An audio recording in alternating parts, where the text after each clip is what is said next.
ન બોલવાના શબ્દો બોલ્યા છે, મમ્મીને આરે જે ગાળાગાળી કરી છે એ હર્ષ સંઘવીને હું કહી દેવા માંગુ છું કે આ બિલકુલ વ્યાજબી વાત નથી.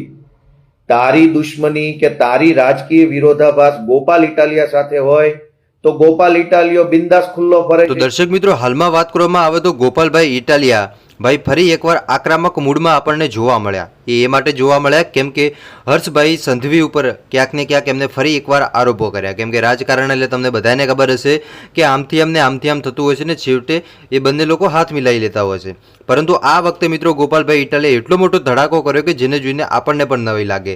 ગોપાલભાઈ ઇટાલિયાએ હર્ષભાઈ સંઘવી સાહેબને એવું કીધું કે ક્યાંક ને ક્યાંક તમારી દુશ્મની હતી તો કે ગોપાલ ઇટાલિયા જોડે દુશ્મની હતી, પણ એની વચ્ચે ક્યાંક મા વિશે એક આવા અભદ્ર શબ્દો બોલવા, જો કે મારી પાસે તો કોઈ એવું આવ્યું નથી, પરંતુ ગોપાલભાઈ ઇટાલિયા એવો દાવો કરી રહ્યા છે ભાઈ કે એક કોલ રેકોર્ડિંગ વાયરલ થયું જેમાં ક્યાંક ને ક્યાંક હર્ષભાઈ સંઘવી સાહેબ એ મા વિશે અભદ્ર ટિપ્પણીઓ કરતા હોય એવો મિત્રો એક વિડીયો હાલ સોશિયલ મીડિયાની અંદર વાયરલ થયો. જો કે એ વિડીયોની આપણી ચેનલ કોઈ પણ જાતની પુષ્ટિ કરતી નથી. આ વિડીયોમાં ગોપાલભાઈ ઇટાલિયા શું કહેવા માગે છે હર્ષભાઈ સંઘવી સાહેબને એ જ બતાવવાનો મારો ઉદ્દેશ્ય છે, એટલે ખાસ કરીને તમારે નોંધ લેવી.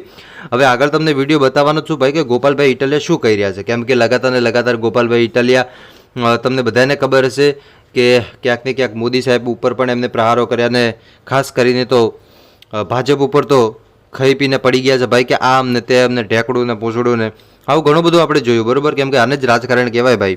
એટલે રાજકારણ પણ રાજકારણની રીતે હોય, પરંતુ ગોપાલભાઈ ઇટાલિયા ઉપર ઘણા બધા લોકો વિશ્વાસ પણ કરે છે ભાઈ. તો ચાલો સૌથી પહેલાં તમે પણ એકવાર આ વિડીયો જોઈ લો ને. વિડીયો જોયા પછી તમે શું કહેશો દર્શક મિત્રો એકવાર કમેન્ટ કરીને જરૂર બતાવજો. તો ચાલો મારા ભાઈઓ ને બહેનો સૌથી પહેલાં તમે આ વિડીયો જોઈ લો. ગીરના જંગલમાં અમે કોઈ તારાથી ક્યારેય જિંદગીમાં છુપાવાના નથી. તારી કોર્ટ કચેરી, કાયદો, કલમ, પોલીસ, દંડા, ધોકા બહુ જોઈ લીધા ભાઈ, પણ આ મહિલાઓ ઉપર પોલીસ મોકલીને તું જે હોશિયારીઓ બતાવે છો એ બિલકુલ વ્યાજબી વાત નથી. આ બિલકુલ વ્યાજબી